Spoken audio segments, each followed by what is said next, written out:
Kita lihat dari fakta setelah saya malah mendengar penjelasan pakar forensik, ya mengenai ternyata tidak adanya otopsi dan lain sebagainya, namun tidak ada temuan. Berarti kalau nggak ada temuan harusnya juga dilakukan otopsi, nggak boleh menolak, keluarga nggak ada yang boleh menolak, nggak ada hak menolak, itu harusnya bisa dilakukan, tetapi tidak dilakukan. Ya nggak salah, ya. Kejadian ini bukan terjadi pada Prof. Roni. Banyak penyidik yang masuk, keluarnya berubah. Jangan kita mau menganggap ini pertarungan antara Jessica dengan Mirna. Ya kan enggak. Ini bukan pertarungan Mirna, tapi ini adalah bagaimana kita menegakkan hukum dan keadilan. Zaman sudah berubah, anak manusia sudah banyak pintar-pintar. Saya akan bantu benar-benar untuk membongkarkan, untuk memastikan dia mau melakukan sesuatu. Tapi kalau dia tidak melakukan, jangan sampai kita yang orang mempunyai kemampuan sebagai saksi ahli itu bersaksi. Ingat, tugas kita jadi saksi ahli, bukan ahli bersaksi.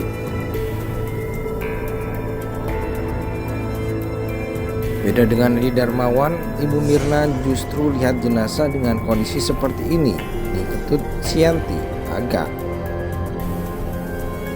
Enggak, maksudnya mama tuh putih banget, jadi benar-benar nggak ada apa sedikit pun ngelihat ada sebelumnya, nggak ada. Saya lihat di pahanya ya, kan saya mandiin anak saya di pahanya gitu, terus ada biru-birunya di kakinya juga. Biru itu warna. Iya, kayak bekas dipukulin orang apa gimana. Mirna ini meninggal mau dikubur 3 hari kemudian. Jadi wajib, kalau dia nggak mau diformalin, nggak bisa ditaruh di rumah duka, bisa tempat lain terserah. Tapi aturan seperti itu. Nah pada waktu itu saya nanya sebagai dokter yang juga dokter forensik, saya tanya ada apa? Habis minum kopi mati katanya. Mungkin diracun tuh, pokoknya dia ngomong gitu. Mungkin saya langsung aware. Jadi waktu sebelum formalin saya lakukan pemeriksaan. Saya periksa dari ujung kaki sampai ujung rambut kepala sampai ujung kaki, dari depan belakang semua saya periksa, tidak ada luka. Berarti tidak ada kekerasan fisik.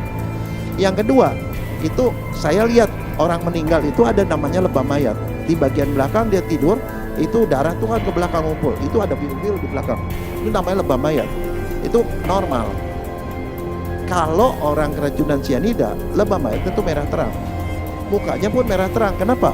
Orang keracunan sianida itu seperti tikus yang jatuh ke lumbung padi, itu mati kelaparan.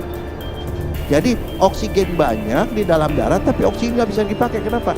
Sianida yang tidak sempat didetoksifikasi karena masuknya banyak, dia menghambat enzim pernapasan. Enzim itu membuat oksigen yang ada nggak bisa dipakai sama jaringan. Jangan kita mau menganggap ini pertarungan antara Jessica dengan Mirna. Ya kan enggak. Ini bukan pertarungan Mirna, tapi ini adalah bagaimana kita menegakkan hukum dan keadilan. Zaman sudah berubah, anak manusia sudah banyak pintar-pintar, medsos sudah lebih rupa. Itu sebabnya mungkin setelah ada medsos mereka melihat, mereka dukung. Jangan sampai terjadi ini pada anak mereka lagi nanti, atau pada saudara-saudara mereka lagi. Dan ini harus diperbaiki. Memang saya lihat sih bibirnya udah agak hitam. Saya bilang sama hati saya, apa ini benar nggak ada? Saya bilang gitu. Tapi saya kan sebagai manusia biasa ya, nggak ngerti harus ngomong gimana. Info, jadi ini baru satu aja contoh. Prof. Tubagus Roni ketika akan memeriksa itu kami diskusi, terus dia bilang itu salah, dia pasti salah. Lalu diperiksa. 4 jam kemudian kami ketemu, dia nggak salah. Ya. Kejadian ini bukan terjadi pada Prof. Roni. Banyak penyidik yang masuk, keluarnya berubah. Saya tidak kalah loh. Karena saya berperkara itu tidak pernah mikir kalah menang. Kalau saya menjadi pengacara bertugas menang, bahaya saya.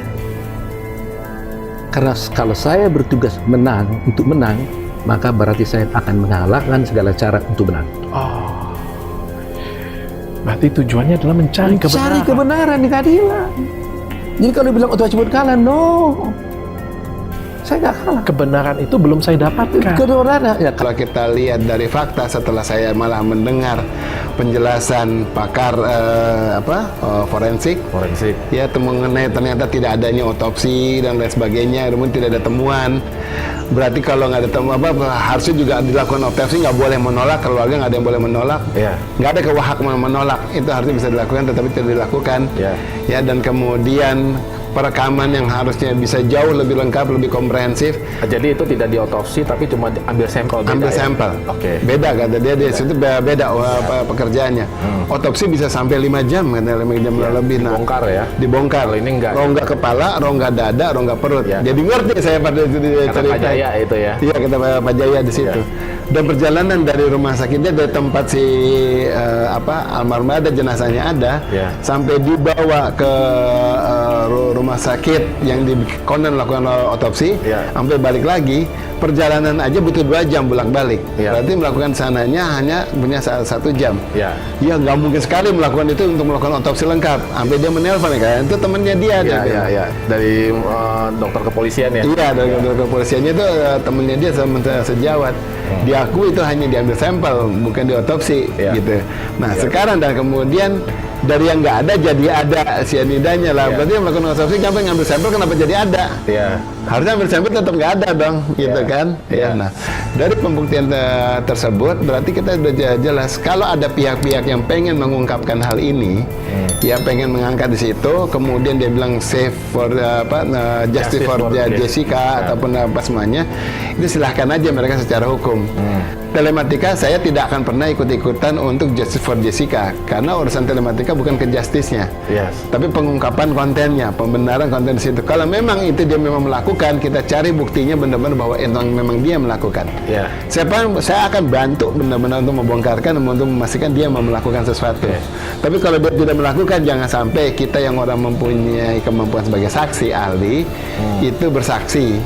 Ingat, tugas kita jadi saksi ahli, bukan ahli bersaksi. Kisah kematian Mirna memang menjadi buah bibir masyarakat saat ini. Meski peristiwa ini terjadi di tahun 2016, rupanya publik masih penasaran dengan kejadian sebenarnya dari kematian Mirna yang dikabarkan tewas oleh cyanida.